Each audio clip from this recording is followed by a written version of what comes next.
Selamat pagi Bapak Ibu Saudara terkasih di dalam nama Tuhan Yesus Kristus. Kalau pada hari ini kita memperingati kenaikan Yesus Kristus ke surga, kita bangga memiliki Allah seperti Dia, karena Dia menyediakan tempat bagi kita semua.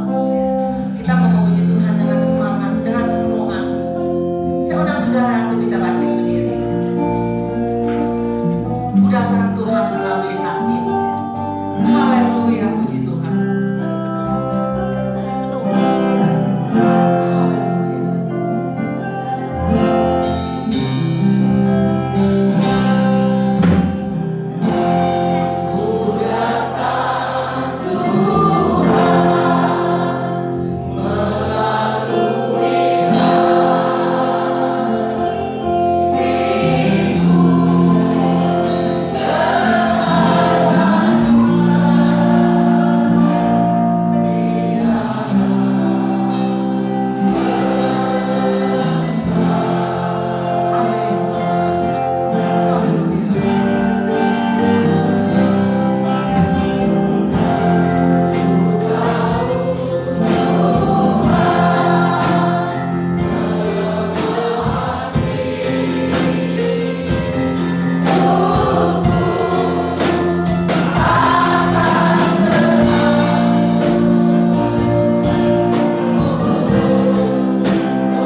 Mari kita tundukkan Bapa.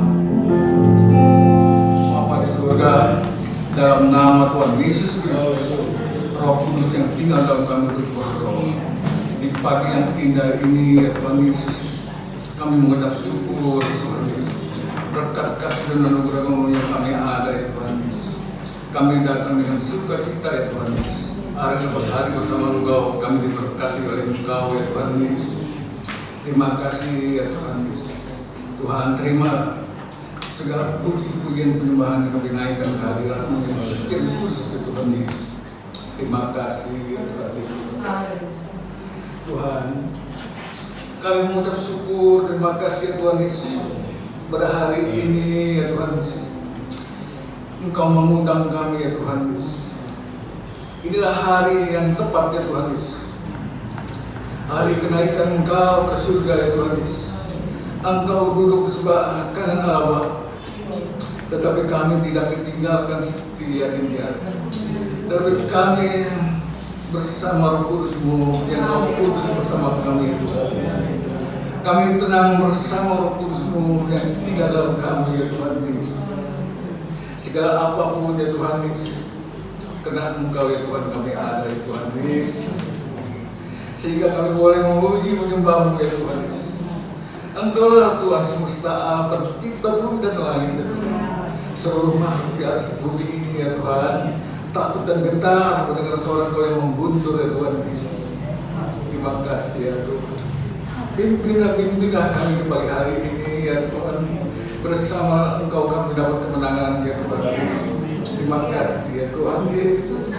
Engkau mulai pakai musik yang sederhana ini, ya Tuhan. Bersama-sama rekan-rekan sepekerja, ya Tuhan Yesus. Kiranya Tuhan Kau urapi, ya Tuhan Yesus. Terima kasih Tuhan. WR Sinar kamu kolektan juga Tuhan. Seperti media, kiranya Tuhan Kau berkati, ya Tuhan. Terima kasih, ya Tuhan. Sebelum kami memulai ibadah ini, ya Tuhan Yesus, kami serahkan di rumah doa-Mu ini, ya Tuhan. Engkau lingkupi Kau pagar ini, Tuhan. Ada orang-orang kami tanding dalam nama Yesus. Biar kami itu dengan tenangnya mendengar firman-Mu, ya Tuhan. Tuhan, boleh Kau pakai hamba-Mu, Bapak Gembala. Sementara dia akan membawa kebenarannya, Tuhan. Kau boleh pakai kebenaran lidahnya. Engkau tersembunyikan di belakang salib-Mu. Biar yang nampak sinar kemuliaan-Mu saja, ya Tuhan. Terima kasih, ya Tuhan. Kami akan mulai ibadah ini dari awal pertengahan ke akhir. Dalam nama Tuhan Yesus, kami sudah berdoa untuk syukur. Haleluya. Amin. Haleluya, puji Tuhan. Saudara hidup silakan dulu. Saya undang saudara untuk kita bangkit berdiri, kita akan pujian. Ambil pakai kostum punya. Kita punya nyanyi semangat ya saudara-saudara ya.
kami tidak mampu untuk berjalan sendiri.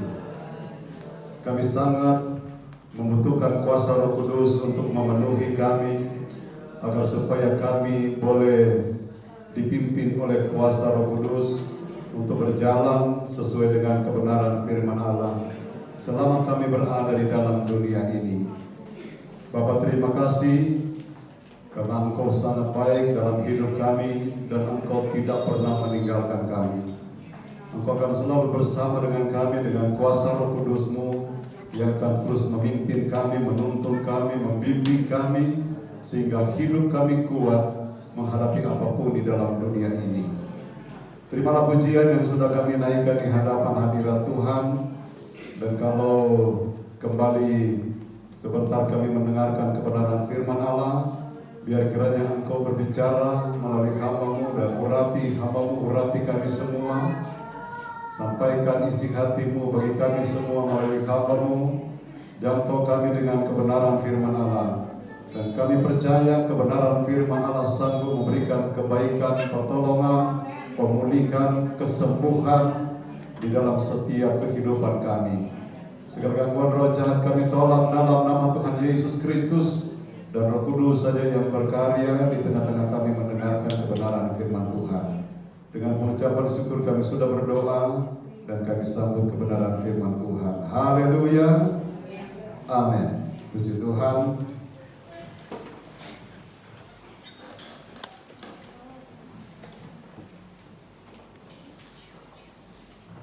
Salam sejahtera dalam kasih Tuhan Yesus Kristus yang adalah kepala gereja kita. Saat ini saudara-saudara, atau hari ini kita memperingati hari kenaikan Tuhan Yesus Kristus ke sorga. Dan tentu kita bersyukur kepada Tuhan karena melalui peristiwa ini ada hal-hal yang penting yang Tuhan tinggalkan, yang Tuhan ingatkan buat kita sebagai orang percaya, supaya kita berjalan sesuai dengan pimpinan kuasa Roh Kudus dalam kehidupan kita. Kita akan melihat kebenaran firman Allah yang mungkin saudara-saudara ini sudah pernah kita pelajari bersama, tetapi kiranya ada rahasia yang Tuhan ingin sampaikan buat kita untuk dijadikan sebagai satu pengetahuan atau kekuatan kuasa Tuhan itu berkarya dalam setiap kehidupan kita. Kalau mungkin kita mendengar kata janji Bapa, maka kita sudah tahu ini arahnya kemana. Karena Yesus ini adalah ungkapan daripada Yesus kepada murid-muridnya, dan itu pun disinggung di dalam kisah para rasul. Kita akan pertama melihat di dalam Lukas pasalnya yang ke-24, ayatnya yang ke-49.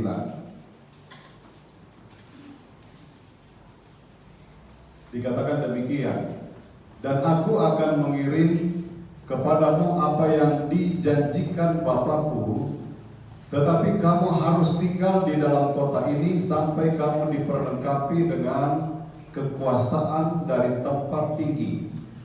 Nah, ini disinggung juga di dalam Kisah Para Rasul pasal yang pertama ayat yang ke-4 dan ayat yang ke-5. Ayat yang ke-4 itu hampir sama dengan ayat ini, dan kemudian ayat yang ke-5 kita akan melihat di sana apa yang dikatakan oleh Yesus. Kisah Para Rasul pasal yang pertama ayat yang ke-4 dan ayat yang ke-5. Pada suatu hari ketika ia makan bersama-sama dengan mereka, ia melarang mereka meninggalkan Yerusalem dan menyuruh mereka tinggal di situ menantikan janji Bapa. Yang demikian katanya, telah kamu dengar daripadaku. Nah, ayat yang ke-5 kita perhatikan di sana, saudara. Sebab Yohanes ini termasuk menjelaskan apa yang sebenarnya yang menjadi janji Bapa. Sebab Yohanes membaptis dengan air, tetapi tidak lama lagi kamu akan dibaptis dengan Roh Kudus. Nah, inilah saudara-saudara yang dipesankan atau disampaikan oleh Yesus kepada murid-murid untuk mereka tinggal di Yerusalem menantikan janji Bapa. Dan janji Bapa itu adalah kuasa Roh Kudus. Saudara-saudara, kalau kita memperhatikan kenapa janji Bapa ini sangatlah penting untuk menjadi bahagian orang-orang yang percaya. Khususnya saudara pada waktu itu adalah murid-murid dan orang-orang percaya yang mengikuti Yesus ketika itu sebelum Yesus naik ke sorga.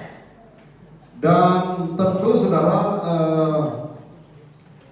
apa yang Tuhan izinkan atau Tuhan mau lakukan kepada setiap manusia, setiap orang yang percaya itu mempunyai tujuan, mempunyai rencana. Dan sebelumnya tentu ada yang melatar belakangi apa yang menjadi kehendak Allah ini, supaya orang yang percaya ini diperlengkapi dengan kuasa Roh Kudus. Ada apa dengan manusia? Ada apa dengan orang yang juga sekalipun sudah percaya kepada Tuhan, tetapi kenapa harus dilengkapi dengan kuasa Roh Kudus? Nah, coba kita akan melihat saudara-saudara apa yang dikatakan oleh Yesus kepada murid-muridnya.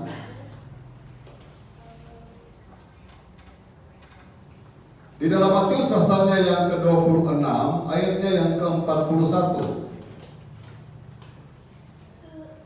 Pada waktu Yesus berada di Taman Getsemani, dia sementara berdoa. Lalu apa yang terjadi dengan murid-muridnya? Dikatakan di dalam ayat ini, berjaga-jagalah dan berdoalah supaya kamu jangan jatuh ke dalam pencobaan. Roh memang penurut, tetapi apa? Daging lemah.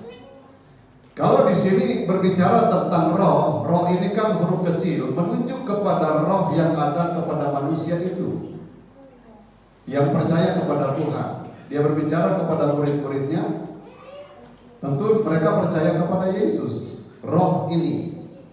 Nah, roh ini saudara-saudara sangatlah penting, karena roh ini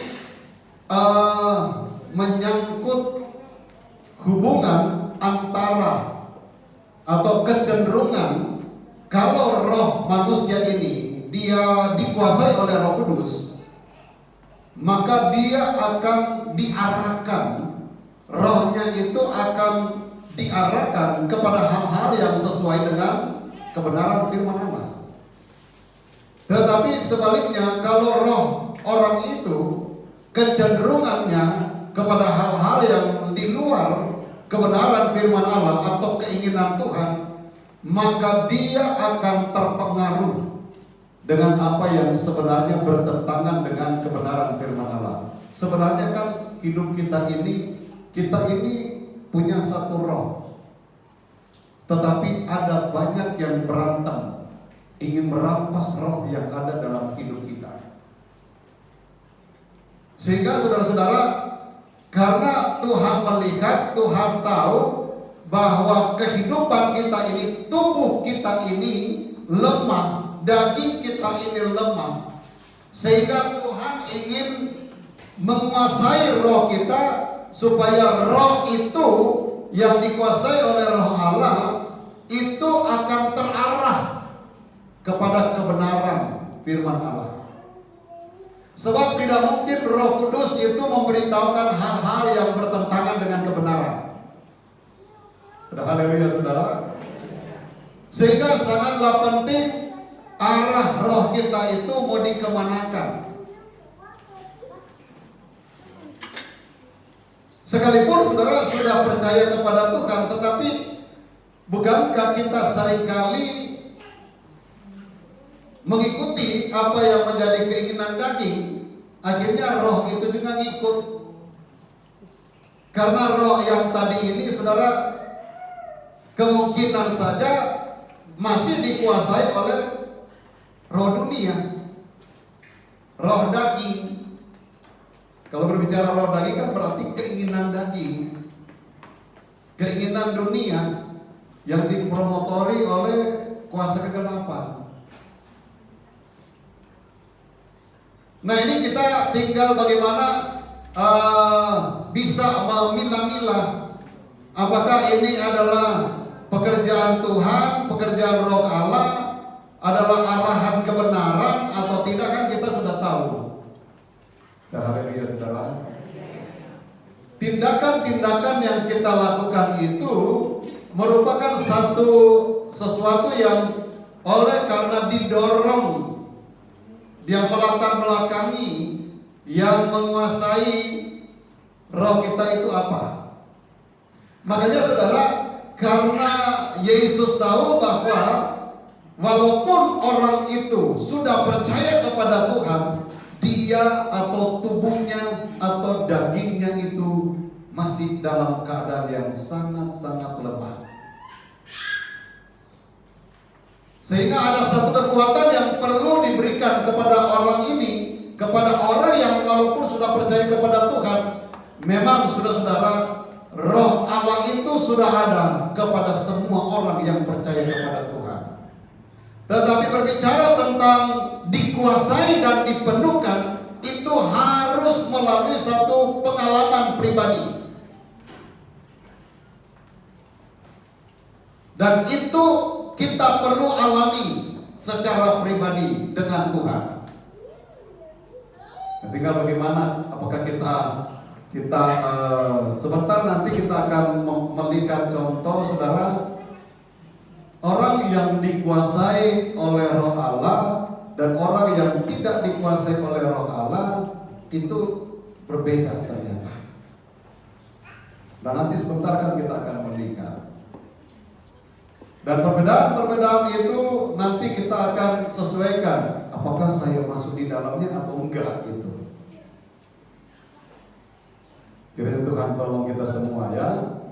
Jadi di sini dikatakan berjaga-jagalah dan berdoalah supaya kamu jangan jatuh ke dalam pencobaan. Roh memang penurut.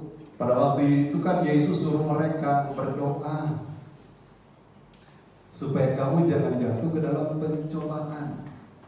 Pencobaan di sini sebenarnya kalau saya melihat saudara-saudara adalah supaya kamu jangan jatuh ke dalam dosa, supaya kamu jangan mengikuti kuasa kegelapan. Kamu ada ayat kan mengatakan Tuhan itu tak bisa dicobai, yang mencobai itu siapa? Iblis. Nah ini kan berarti nanti yang akan mereka temui adalah cobaan yang disodorkan oleh iblis. Gitu.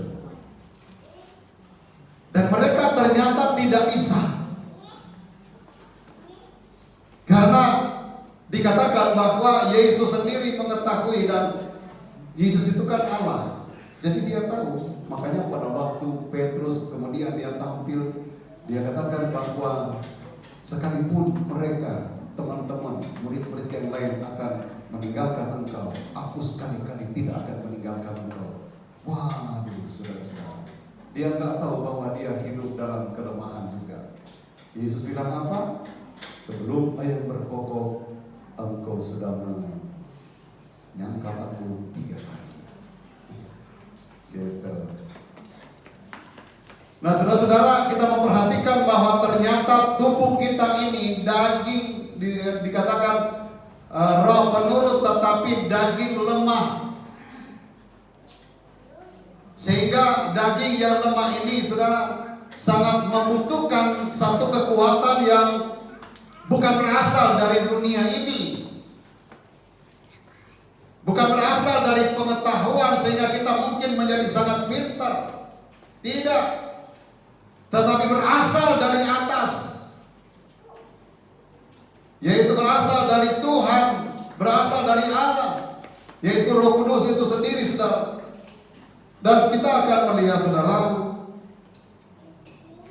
dua contoh yang akan kita ambil atau dua tokoh di dalam Alkitab, bahwa contoh orang yang dipimpin atau dikuasai Roh Kudus dan orang yang tidak mau dipimpin.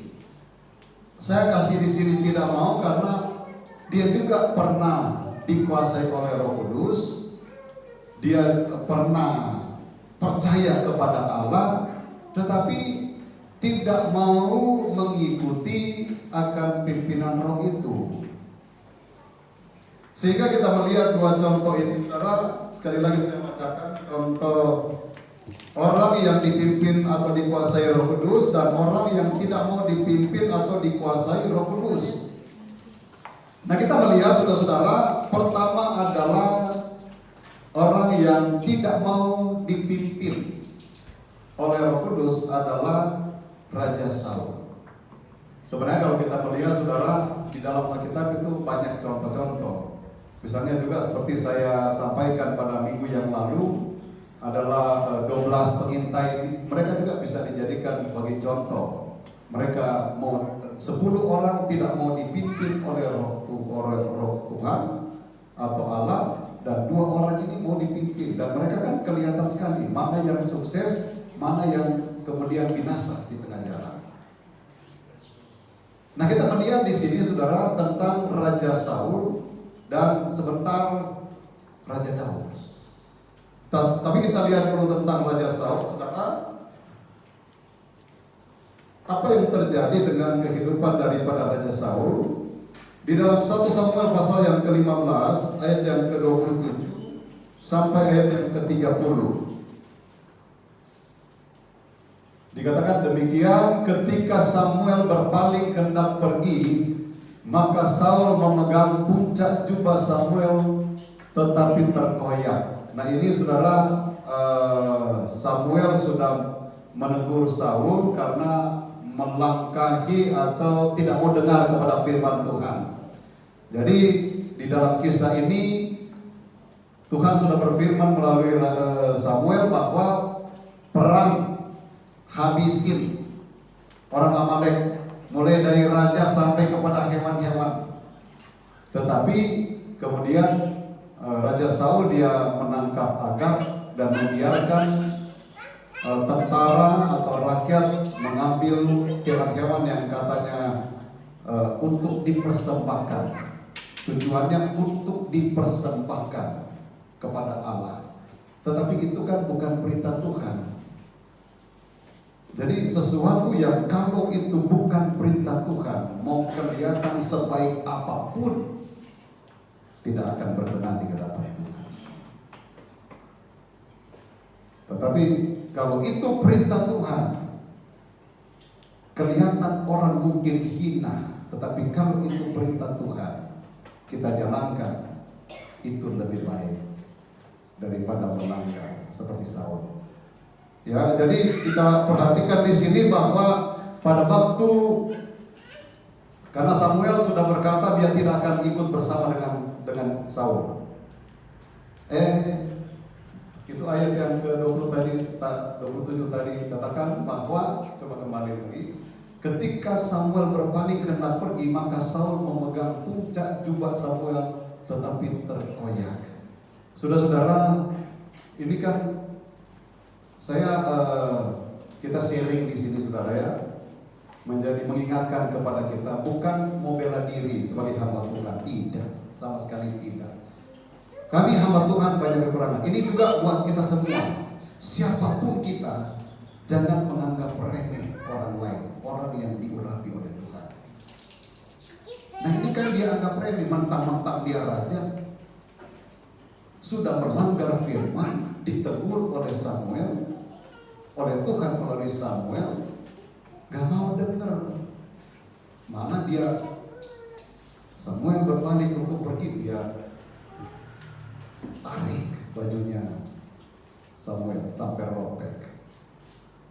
Ini kan menganggap remeh. Kita, saudara, sekali lagi kita saling menghormati antara kita, sebab saya percaya kita anak-anak Tuhan semuanya diurapi oleh Tuhan, dipilih oleh Tuhan, saling menghargai satu sama yang lain.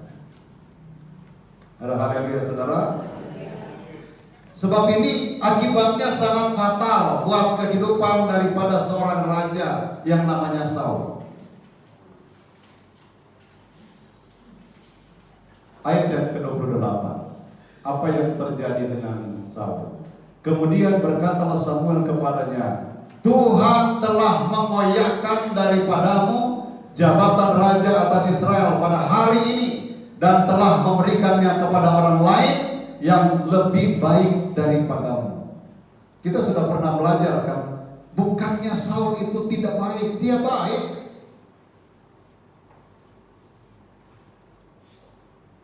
Tetapi inilah saudara-saudara satu perbedaan yang sangat menyolok yang diperlihatkan oleh seorang Saul, bahwa dia tidak mau menjalankan perintah Tuhan. Malah tindakan-tindakan yang dia lakukan adalah sesuatu yang meremehkan orang lain, saudara-saudara. Nah, ini adalah bagian orang yang karena tidak mau dipimpin oleh Roh Allah. Jadi orang yang tidak mau dipimpin oleh Roh Allah, dia akan tetap bela diri. Dia menyadari bahwa dia salah. Aku telah berdosa kepada Tuhan. Dia tahu loh saudara, dia melanggar kebenaran. Tetapi saudara, ketika dia melanggar kebenaran itu, tetap dia berargumentasi untuk membela diri. Oh, itu kan karena rakyat melihat manusia sehingga dia melanggar firman. Nah, ini hati-hati saudara-saudara yang suka bela-bela diri. Di sini nggak ada ya saudara ya. Oh, pokoknya saya yang paling benar, orang lain semua salah. Nah, tuh bahaya loh saudara. Kita sama-sama saling belajar agar supaya kita bisa memenuhi keinginan Tuhan di dalam perjalanan percaya kita kepada Tuhan. Siapa manusia yang sudah tidak punya salah di dunia ini? Coba bayangkan kalau Tuhan izinkan untuk kita menghakimi. Luar biasa kita saudara. Untung Tuhan bilang jangan menghakimi. Biar penghakiman itu adalah urusan Tuhan. Betul nggak saudara? Karena coba, pokoknya kalau misalnya kita diizinkan untuk bisa menghakimi orang, lalu kita hidup paling benar dalam dunia ini. Betul nggak? Lihat orang lain salah, lihat orang lain salah, tidak pernah lihat diri sendiri kalau salah. Ya itu saudara ya. Tetapi puji Tuhan, kita bersyukur kepada Tuhan karena firman Allah.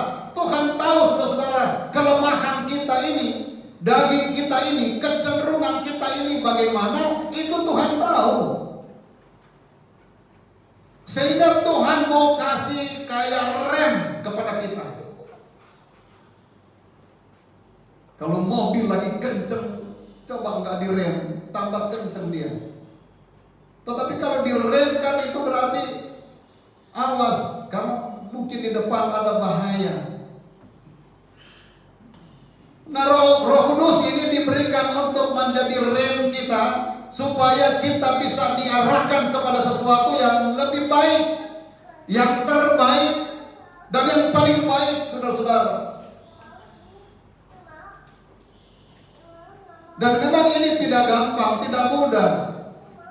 Kalau seandainya misalnya nanti selanjutnya beberapa hari ke depan atau beberapa malam ke depan, kita akan berdoa untuk minta dipenuhkan oleh Roh Kudus. Kira-kira saudara, ini kira-kira baik apa enggak? Ini kan firman Tuhan. Firman Tuhan apa enggak itu? Nah, enggak ada yang jawab. Lagi mikir-mikir, datang apa enggak gitu kan. Iya saudara. Nah, kalau seandainya saudara-saudara sudah dengar firman kan, betapa pentingnya ternyata Roh Kudus itu. Lalu kemudian setelah malam-malam yang akan kita lewati, setelah keluarkan sekarang masih masih fresh gitu ya, dengan firman semangatnya semangat 45, saya akan datang. Nah, tapi setelah di luar bertemu dengan keadaan berubah pikiran, bisa apa enggak saudara? Bisa sekali.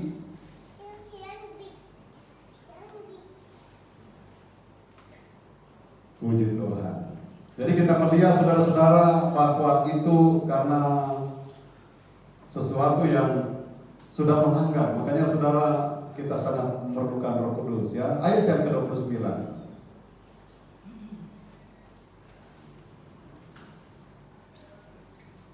Lagi sang mulia dari Israel. Ini yang dikatakan oleh Samuel ya kepada Raja Saul. Dari Israel tidak berdusta dan ia tidak tahu menyesal. Ini sangat tegas saudara ya. Jadi artinya saudara, kalau Tuhan sudah berfirman, kalau Tuhan sudah menyatakan misalnya seperti hukuman, dia tidak akan menyesal dengan apa yang dia sudah rencanakan, inginkan kepada orang yang sudah melangkahi akan kebenaran firman Allah. Sebab ia bukan manusia yang harus menyesal. Kalau kita kan gampang menyesal, malah kita bisa bela orang yang salah. Udah tahu-tahu salah tapi bisa kita bela.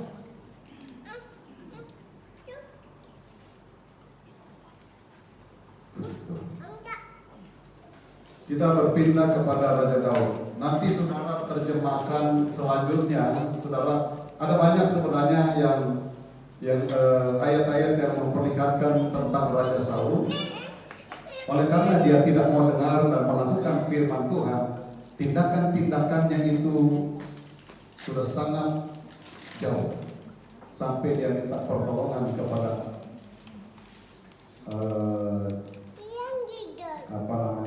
ahli nuju. Ya, kira-kira seperti itu ya.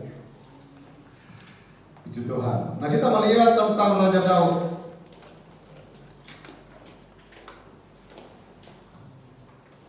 Dua Samuel pasalnya yang ke-12, ayatnya yang ke-13.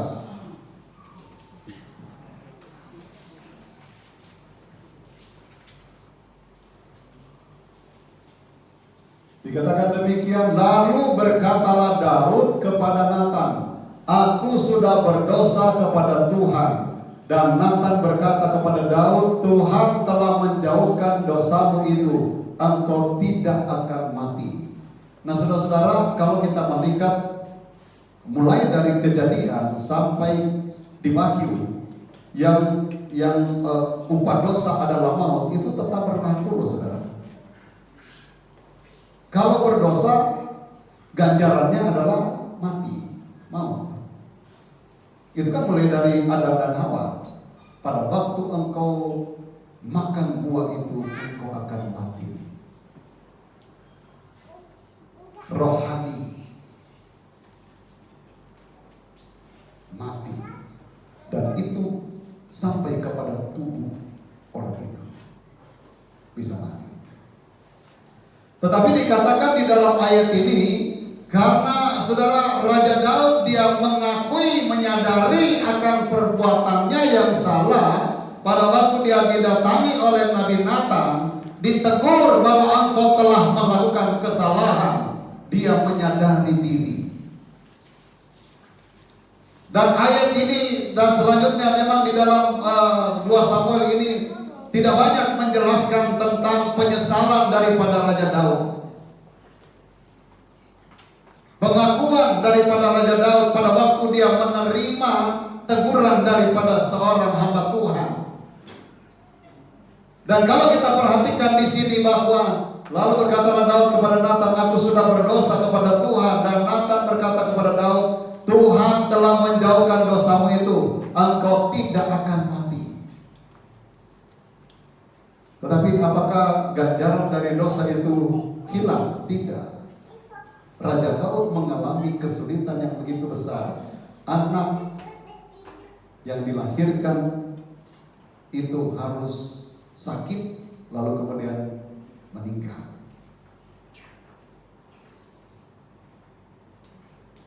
Jadi ganjaran daripada dosa itu tetap dirasakan, tetap dialami.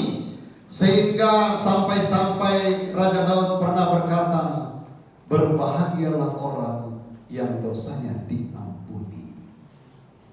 Berbahagialah orang yang dosanya ditutupi.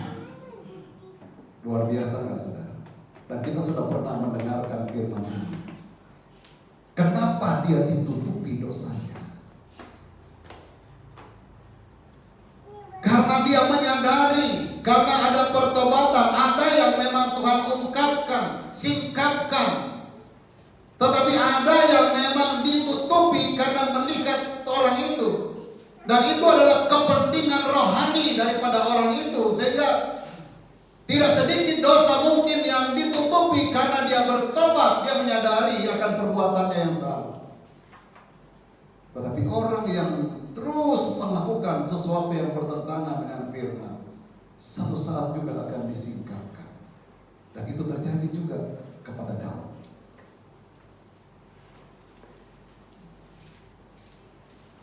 Daud dia menyadari, dia bertobat, tetapi ganjaran akibat dosa itu tetap dia rasakan.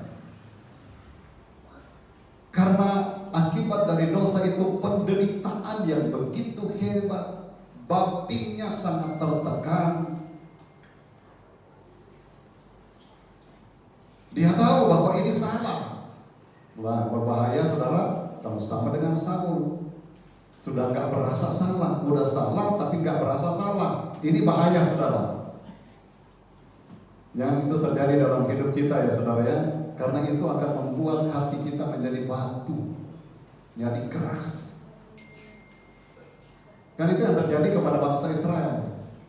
Sudah salah, menentang Tuhan, bersungut-sungut, tetap aja bela diri.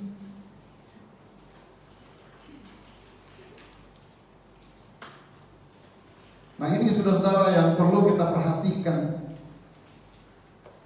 Raja Daud dia betul-betul menyadari akan kehidupannya, akan keadaannya, dan dia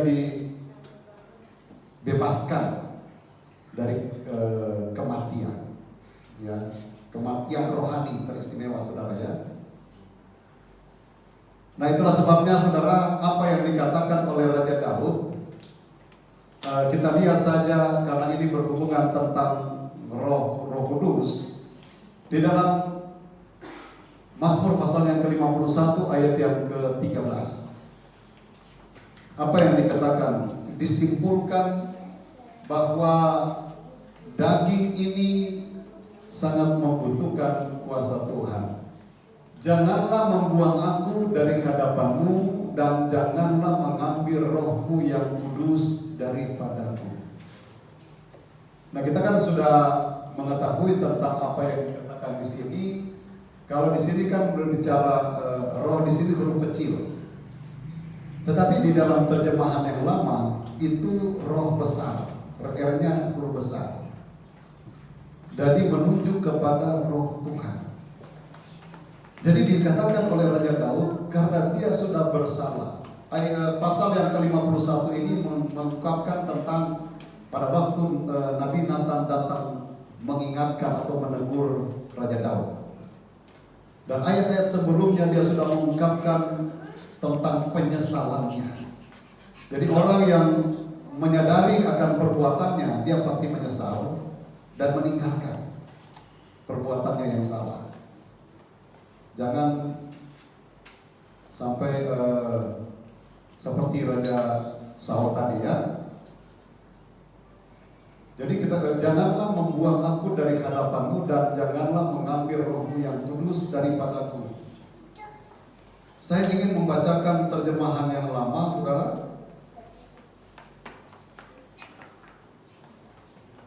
Dikatakan begini: jangan apalah engkau membuangkan daku dari hadapan hadiratmu. Saudara-saudara, seseorang yang sudah dibuang oleh Tuhan di hadapan hadirat Tuhan, dia tidak lagi merasakan sesuatu dalam hidupnya, walaupun dia di dalam ibadah. Dan ini kan dialami oleh Raja Saul. Walaupun dia pada waktu di dalam kisah yang kita baca tadi kan dia setelah itu dia pergi menyembah Tuhan.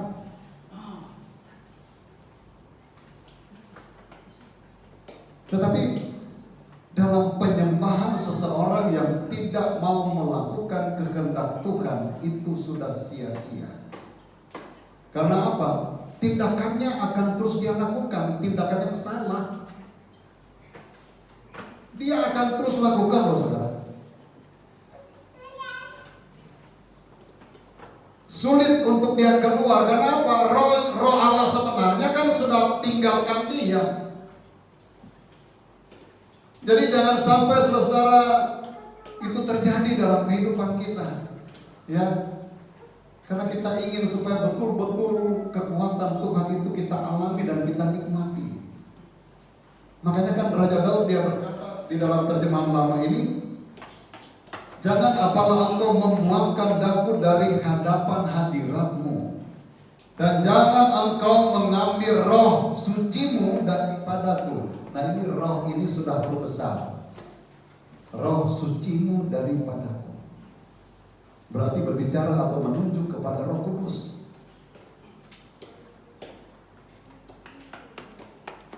Nah saudara-saudara, kalau kita memperhatikan dan kita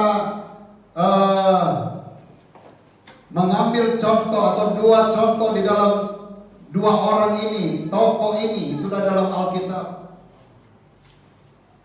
Bagaimana dengan kehidupan kita? Tuhan sendiri atau Yesus sendiri mengakui daging kita ini lemah. Siapa yang bisa mengatakan, oh saya kuat? Ya. Saya pernah di dalam satu acara, sudah lama masih pemuda dulu, yang ini mengungkap tentang daging lemah. Sekarang dia menjadi pendeta, jadi hamba Tuhan. Pada waktu ada perkemahan di Tondano, saya ingat waktu itu ada pujian. Wah, Roh Allah begitu luar biasa bekerja. Dan hamba Tuhan ini satu kampung dengan saya, dia melompat-lompat, kemudian jatuh, berdiri lagi, melompat-lompat lagi. Nah itu yang adalah gambaran tubuh ini atau daging ini lemah.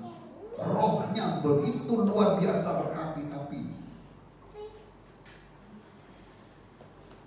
Tubuh lemah. Sehingga saudara-saudara, biar kiranya kita merasa bahwa kita sangat membutuhkan kuasa Roh Kudus itu dalam hidup kita,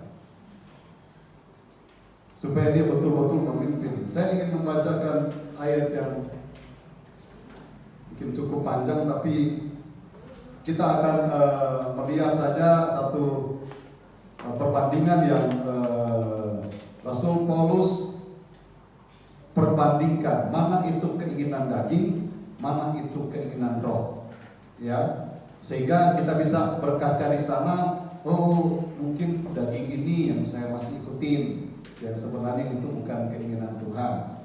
Nah, kita bisa berubah. Amin. Ada haleluya saudara.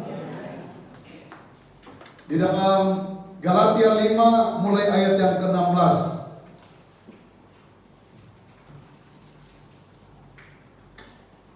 Maksudku ialah hiduplah oleh roh, maka kamu tidak akan menuruti keinginan daging. Ayat 17. Sebab keinginan daging berlawanan dengan keinginan roh, dan keinginan roh berlawanan dengan keinginan daging, karena keduanya bertentangan, sehingga kamu setiap kali hidup melakukan apa yang kamu kehendaki. Ayat yang ke-18. Akan tetapi jikalau kamu memberi dirimu dipimpin oleh roh, maka kamu tidak hidup di bawah hukum Taurat. Hukum Taurat itu banyak menunjukkan hal-hal yang kedagingan. Makanya kan di dalam hukum Taurat, dalam ibadah pun itu selalu dibalaskan dengan perkara jasmani, dengan perkara materi. Nah itu tidak boleh terjadi di hidup orang percaya di zaman sekarang. Kalau beribadah saudara, kalau misalnya berdasarkan apa yang di dalam hukum Taurat, kalau beribadah diberkati dengan perkara materi, kita semua kaya sekarang. Betul nggak? Kan kita beribadah, harusnya kita semua kaya secara materi. Tapi kan ada juga maaf, ada yang juga kekurangan. Tetapi apakah yang kekurangan itu tidak berkenan kepada Tuhan, tidak diberkati secara rohani? Mereka juga diberkati. Nah itu saudara ya. Jadi ini ada perbedaan yang sangat jauh antara hukum Taurat. Nah makanya saudara, kalau dipimpin oleh Roh, jadi kita dipimpin oleh Roh, kita kaya, kita miskin secara materi, kita tetap bersyukur kepada Tuhan. Karena tidak ada alasan untuk kita mau mengeluh. Kita anak Tuhan kok, kita adalah orang percaya kepada Tuhan. Gitu ya. Lalu ayat yang ke-19. Perbuatan daging telah nyata, yaitu, nah ini yang saya katakan tadi, kira-kira kalau masih ada itu yang kita jalankan, nah kita minta kepada Tuhan supaya Tuhan tolong kita ya, supaya diberikan kekuatan untuk menghindari akan hal itu. Karena itu perbuatan daging kan tadi kita sudah dengar bertentangan dengan perbuatan roh. Perbuatan daging telah nyata, yaitu percabulan, kecemaran, hawa nafsu, ayat 20, penyembahan berhala, sihir, perseteruhan, perselisihan, iri hati, amarah, kepentingan diri sendiri, percideraan, roh pemecah, kedengkian, kemabukan, pesta pora, dan sebagainya. Terhadap semuanya itu kuperingatkan kamu, seperti yang telah kubuat dahulu, bahwa barang siapa melakukan hal-hal yang demikian, ia tidak akan mendapat bagian dalam kerajaan Allah. Jadi jelas saudara ya. Tidak ada yang haleluya. Saya percaya saudara, kita sekarang, saya juga masih banyak kekurangan. Tetapi kalau ayat ini muncul saudara, saya berkaca diri untuk kalau ini masih kurang ke saya harus berusaha untuk bertobat. Iya dong. Kan Tuhan itu luar biasa. Saya daging ini tidak kuat untuk terlepas dari apa yang menjadi keinginan daging tadi. Susah loh. Misalnya saudara suka dengki orang, susah lepas itu kalau bukan pekerjaan Roh Kudus. Betul nggak? Suka jelek-jelekin orang misalnya kan, itu saudara sudah menjadi kebiasaan, susah lepas loh itu. Walaupun engkau duduk di dalam ibadah, nggak gampang loh saudara. Tetapi kalau kita mau dipimpin oleh Roh Allah, kita pasti akan diubahkan. Yang mengubah kita kan firman dan Roh Kudus. Ayat yang ke-22. Tetapi buah roh ialah, nah ini saudara ya, yang perlu kita terapkan. Kasih, sukacita, damai sejahtera, kesabaran, kemurahan, kebaikan, kesetiaan. Terus 23, kelemah lembutan, penguasaan diri. Tidak ada hukum yang menentang hal-hal itu. Puji Tuhan. Ayat 24. Barang siapa menjadi milik Kristus Yesus, ia telah menyalibkan segala daging dan segala hawa nafsu dan keinginannya. Nah ini saudara ya, keinginan Tuhan itu luar biasa untuk kita. Untuk kita diarahkan untuk hidup suci dan kudus di hadapan Tuhan. 24 ke 25. Jikalau kita hidup oleh Roh, baiklah hidup kita juga dipimpin oleh Roh. Nah, lanjut. Dan janganlah kita gila hormat, janganlah kita saling menantang dan saling mendengki. Di dalam ayat ini, kalau saya lihat ada banyak yang terkandung rahasianya saudara-saudara ya. Tetapi saya melihat di sini, misalnya kita dalam pelayanan, dalam pengiringan kita kepada Tuhan, kita harus sesuaikan dengan kebenaran firman Allah, supaya kita, adakah saudara pernah dengar nggak ada yang tinggi rohani gitu, atau sok rohani, gitu. Itu nggak boleh juga loh saudara, nggak boleh. Nah ini kan dibilang, dan janganlah kita gila hormat. Tuhan akan terus menerjemahkan apa yang menjadi rencananya dalam hidup kita, saudara ya. Janganlah kita saling menantang dan saling mendengki. Tuhan inginkan supaya kita hidup sesuai dengan kehendak Tuhan. Makanya saya suka katakan, saudara, kita semua mempunyai karunia masing-masing. Pasti ada.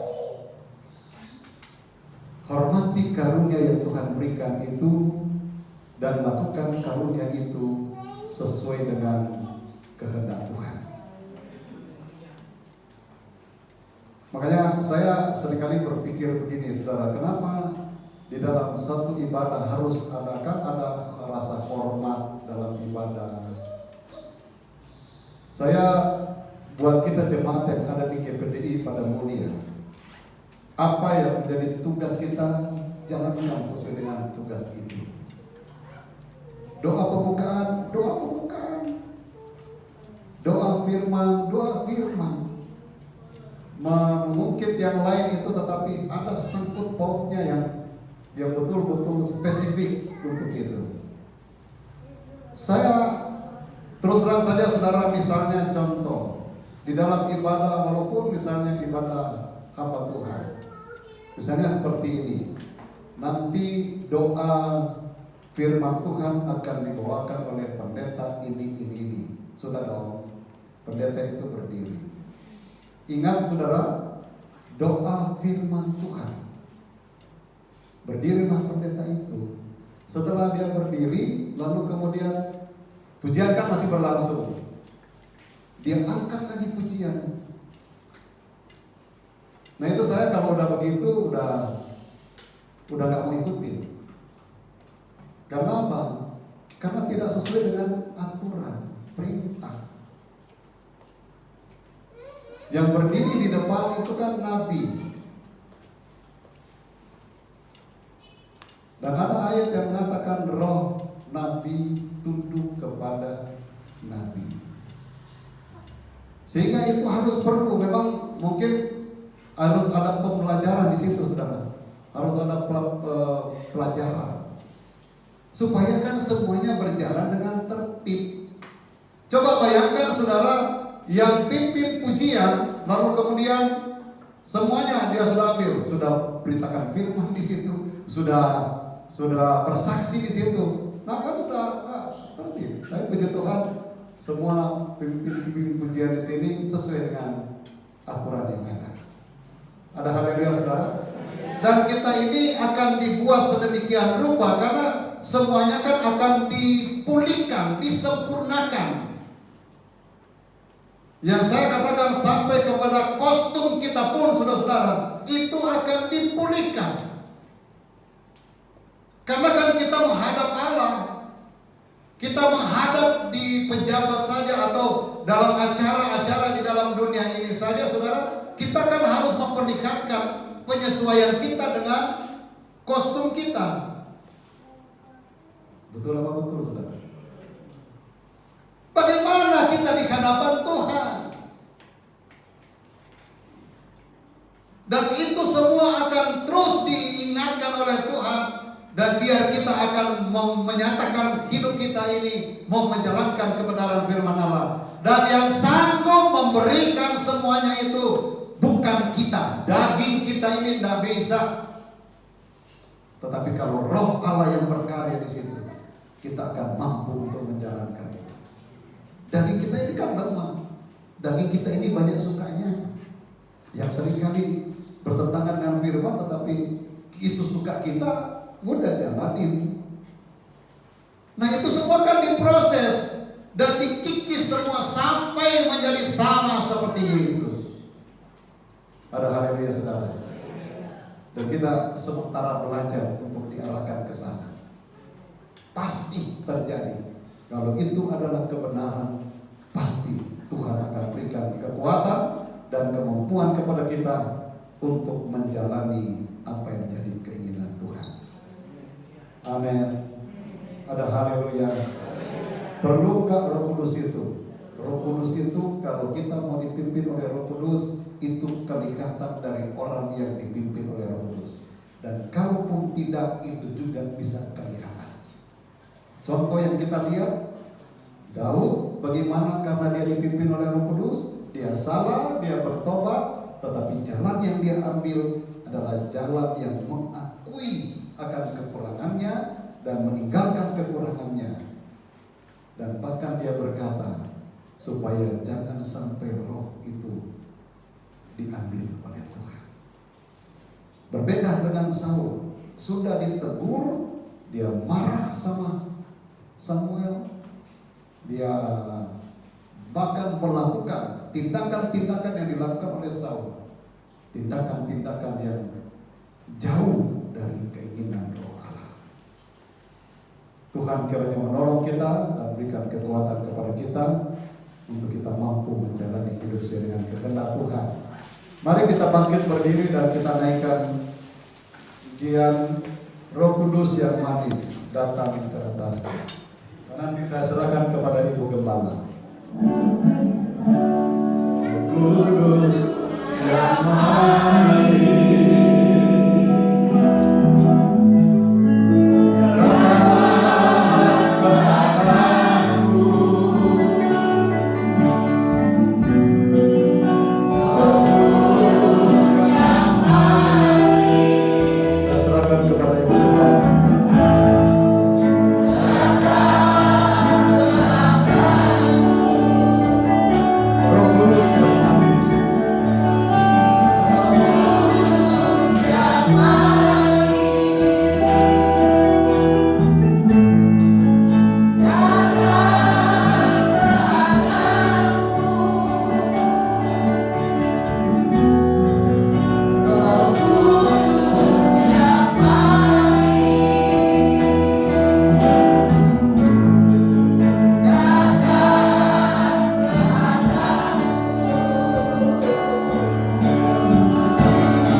Dia mengirim, mengutus penolongnya, yaitu Roh Kudus, yang akan memimpin, menuntun saudara-saudara sekalian.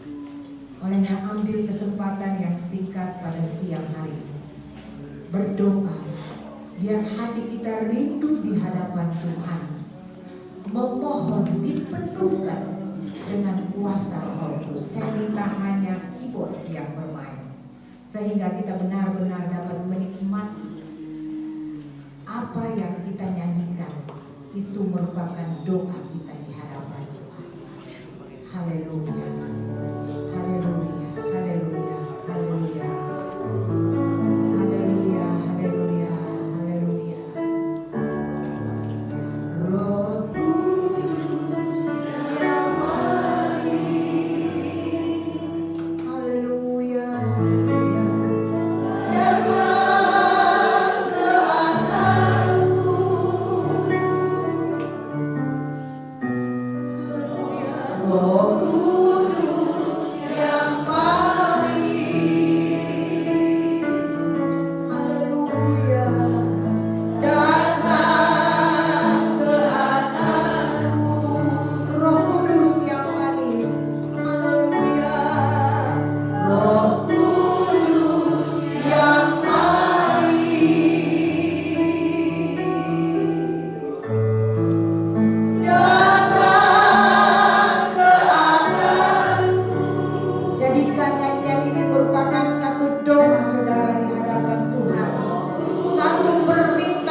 suaramu, angkat hatimu di hadapan Tuhan.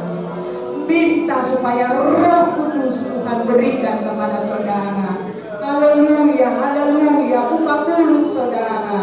Sembah dia, sembah dia. Haleluya, haleluya. Haleluya, haleluya. Haleluya, haleluya. Glory, glory, glory, glory. Haleluya, haleluya, haleluya. Haleluya, haleluya, haleluya. Haleluya, haleluya, haleluya. Glory, glory, glory, glory. Glory, glory, glory, glory. Haleluya, haleluya. Haleluya, haleluya. Haleluya, sembah dia, sembah dia. Haleluya, haleluya. Glory, glory, glory, glory, glory. Haleluya, haleluya, haleluya. Haleluya, haleluya, haleluya. Haleluya, haleluya, haleluya. Glory, glory, glory, glory, glory. Glory, glory, glory, glory. Glory, glory, glory. Penuhkan kami, penuhi kami. Haleluya, haleluya. Haleluya, haleluya, haleluya. Glory, glory, glory, glory, glory. Glory, glory, glory, glory. Haleluya, haleluya, haleluya. Haleluya, haleluya, haleluya. Haleluya, haleluya, haleluya. Glory, glory, glory, glory. Glory, glory, glory, glory. Ya terus, terus.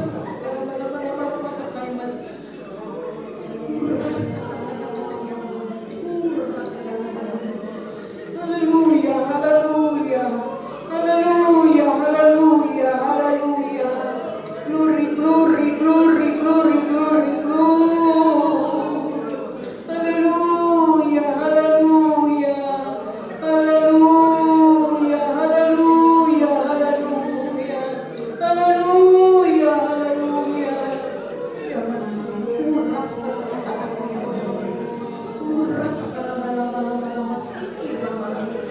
haleluya, haleluya. Haleluya, haleluya, haleluya. Haleluya, haleluya, haleluya. Haleluya, haleluya, haleluya. Haleluya, haleluya, haleluya. Glory, glory, glory, glory, glory, glory.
Haleluya.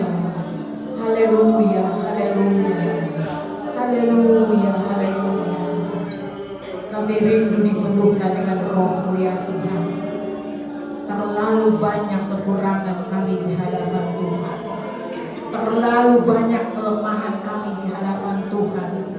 Kami butuh kekuatan dari Roh Kudus, kemampuan dari pimpinan Roh Kudus atas kehidupan kami untuk memimpin perjalanan hidup iman kami, sehingga walaupun Tuhan mungkin jatuh bangun pengiringan kami, tetapi kami tetap berdiri karena kekuatan Roh Kudus yang memampukan kami untuk sampai kepada tujuan akhir hidup kami, yaitu sorga yang kekal. Tuhan itu yang menjadi tujuan hidup kami, mengiring Engkau sampai ke sorga. Hanya kebenaran dan Roh Kudus yang memampukan kami berjalan menuju sorga. Olehnya Tuhan, penuhkan kami semua. Berikan kepada kami hati yang rindu kepadamu, rindu dipenuhkan dengan Roh Kudus, sehingga benar-benar hidup kami dipenuhkan dengan kuasa itu. Kami punya kekuatan berdiri teguh di dalam Engkau, berjalan bersama-sama dengan Tuhan.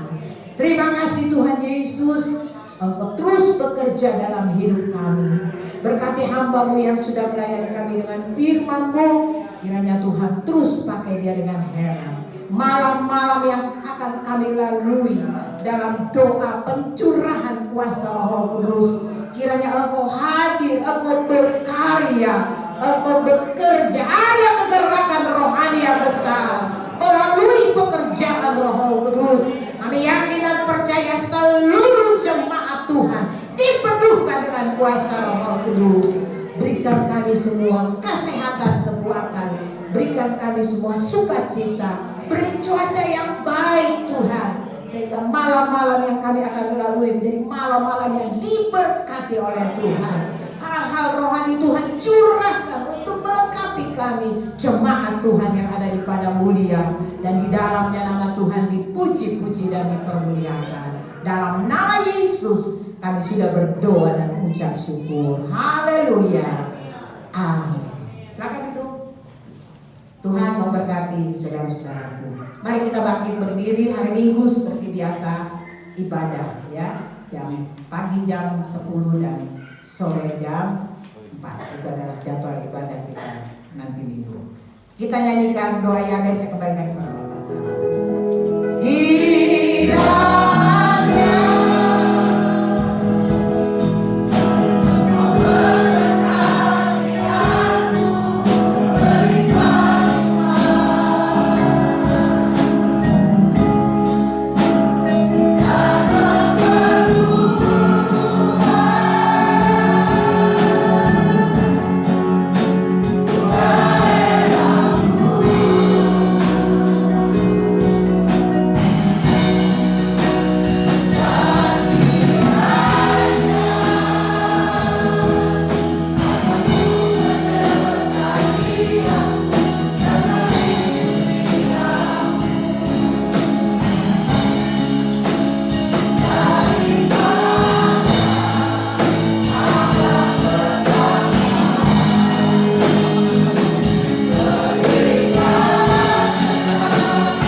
Memberkati hamba-hamba-Mu, anak-anak-Mu yang sudah melayani di sepanjang ibadah kami pada saat ini. Memberkati semua keluarga persembahan yang diberikan dalam bentuk apapun. Dalam nama Tuhan Yesus Kristus semuanya diberkati Tuhan. Menyerahkan lagi ke dalam tangan Tuhan. Buat apapun yang dapat kami kerjakan dan lakukan, kami percaya semuanya bersyukur dari Tuhan. Dan kami yakin ketika kami melakukan, menjalankan, bekerja, melayani bersama dengan Tuhan, pasti kami diberkati oleh Tuhan. Kami juga berdoa bahwa saudara-saudara kami, keluarga jemaat yang tidak bersama dengan kami, Bapa di sorga, kalau mereka dalam keadaan sakit pada saat ini, ulurkan tangan-Mu untuk menjamah mereka, memulihkan, menyembuhkan di dalam nama Tuhan Yesus Kristus. Mereka boleh mengalami perlawatan Tuhan, kesembuhan dari Tuhan menjadi bagian mereka. Terima kasih Bapa, semua kegiatan kami selama 10 malam ke depan Tuhan kami serahkan ke dalam tangan Tuhan. Biar kiranya Engkau berkarya. Kami sangat membutuhkan Roh Kudus-Mu untuk memenuhi kami semua, menguasai kami semua, supaya langkah hidup kami benar-benar kami alami dan kami rasakan bahwa kami percaya kepada Tuhan dan kami dipimpin oleh kuasa Roh Kudus, dan pasti kami tidak salah melangkah karena kuasa itu yang akan menuntun hidup kami, mengingatkan kami kalau kami kekurangan, kalau kami bersalah, diingatkan untuk dibenarkan oleh kebenaran firman Allah, dan Roh Kudus itulah yang akan memampukan kami untuk menjalani hidup sesuai dengan kebenaran firman Allah. Terima kasih banyak Bapa di sorga. Bangsa, negara, pemerintah yang ada di Indonesia Engkau berkati, Engkau pulihkan, dan bahkan Engkau selamatkan. Pemerintah diberikan hikmat agar mereka dapat menjalankan tugas mereka dengan sebaik-baiknya. Sebentar kami akan kembali pulang serta dalam perjalanan kami. Jauhkan, hindarkan dari hal-hal yang tidak diinginkan, tibakan dengan tidak satu kurang apa-apa. Terima kasih Bapa, dan pada akhirnya jemaat yang dikasihi Tuhan, pulanglah dengan berkat daripada Allah Bapa, cinta kasih dari Tuhan Yesus Kristus sebagai anak, persekutuan Allah Roh Kudus menyertai kita sekalian, menuntun, menghibur, menguatkan, bahkan meneguhkan iman, percaya, keyakinan kita semua, mulai pada saat ini sampai selama-lamanya Tuhan Yesus datang kembali. Terima kasih Bapa. Dengan perucapan syukur kami pulang dengan membawa berkat-berkat rohani dari Tuhan, dan kami akhiri ibadah kami pada saat ini kami alaskan hanya di dalam nama Tuhan Yesus Kristus. Haleluya. Dan kita semua berkata amin. Tuhan Yesus Kristus memberkati kita semua. Amin.